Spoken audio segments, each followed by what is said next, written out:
মোস্তাফিজুর রহমানকে শুধু একজন ক্রিকেটার হিসাবে তাকে বাদ দেওয়া হয়নি, তাকে একজন বাংলাদেশি হিসাবে তাকে ট্রিট করা হয়েছে, বাংলাদেশি হিসাবে তাকে আপনার বাদ দেওয়া হয়েছে। একজন মোস্তাফিজকে আইপিএল থেকে বাদ দেওয়া মানে হচ্ছে আপনার তাকে অসম্মান করা, তার টিমকে অসম্মান করা, তার দেশকে অসম্মান করা এবং বাংলাদেশের 20 কোটি মানুষকে অসম্মান করা। একটা জিনিস কলকাতার দাদা বাবুরা যারা গদি মিডিয়া বলে তারা যে নিউজ করছেন, তাদের মনে হচ্ছে মোস্তাফিজ আইপিএলের আপনার যে সমস্ত ম্যানেজমেন্ট আছে তাদের কাছে আপনার পায়ে ধরে বলেছে যে আমাকে নেন আপনাদের আইপিএল, আমি খেলতে চাই। বিষয়টা কিন্তু এইরকম নয়।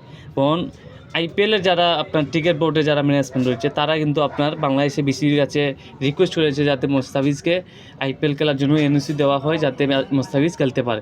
সেই জন্য বিসিবি তাকে এনওসি দিয়েছে এবং তাকে দরদামের মাধ্যমে আপনার লিলামের মাধ্যমে তাকে 2-3টা দল আপনার লিলামের প্রতিনিধিত্বের মাধ্যমে আপনার সর্বোচ্চ হায়েস্ট আপনার বাংলাদেশি টিকিটার হিসাবে যে 9 কোটি 20 লক্ষ টাকা সেকে কিনেছে কলকাতা।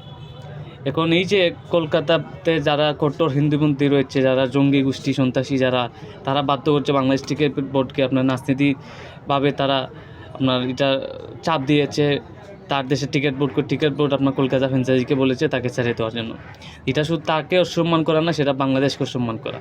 আর বাংলাদেশকে অসম্মান করা এবং বাংলাদেশের বিসিবি টিকিট বোর্ড যে সিদ্ধান্ত নিচ্ছে, বাংলাদেশ সরকার যে সিদ্ধান্ত নিচ্ছে, একজন ব্যক্তির দুই তারা নিরাপত্তা নাইতে পারে, যেখানে বাংলাদেশের 20-23 জন আপনার কোচিং প্ল্যান সবাই যাবে, সাংবাদিকরা যাবে, জনগণ খেলা দেখতে যাবে, তাদেরকে কী নিরাপত্তা দিবে ভারতের টিকিট বোর্ড, ভারত সরকার?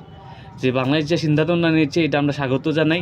খুব চমৎকার একটি সিদ্ধান্ত নিয়েছেন সময় উপযোগী এবং খুবই স্মার্টলি সেই জিনিসটা আপনার হ্যান্ডেল করতে পেরেছেন। এই জন্য খুবই ধন্যবাদ আপনার বুলবুল ভাইকে, আপনার বিসিবির যিনি, এবং আমাদের আইন উপদেষ্টা আসিফ নজরুল স্যারকে। তিনি আমাদের খুব সময়োপযোগী একটা সিদ্ধান্ত নিয়েছেন, এই জন্য খুবই ধন্যবাদ। আমরা ভারতে ওয়ার্ল্ড কাপ খেলতে যাব না, বিনিময় আমরা শ্রীলঙ্কা খেলবো, আর না হলে আমরা ওয়ার্ল্ড কাপই খেলবো না। এই যে দেশে একজন মানুষের নিরাপত্তা দিতে পারে না, সেই দেশে আপনার হাজার হাজার দর্শককে কীভাবে নিরাপত্তা দিবে, আমার মেল দলকে কীভাবে তারা নিরাপত্তা দিবে, এটাই হচ্ছে প্রশ্নের বিষয়। আর এই উগ্রহিন্দুত্ববাদী কট্টরপন্থী যে আপনার সন্ত্রাসী গোষ্ঠীরা যারা কলকাতা থাকে বেশিরভাগ, তারাই হয়তো তো বা নিরাপদ না। তার উদাহরণ হচ্ছে আপনার মেসির দেখেছেন কী অবস্থা হয়েছে আপনার। আজকে মেসির তো যে কোনো একটা অ্যাক্সিডেন্ট হয়ে করতে পারতো। একজন বিশ্ববিখ্যাত একজন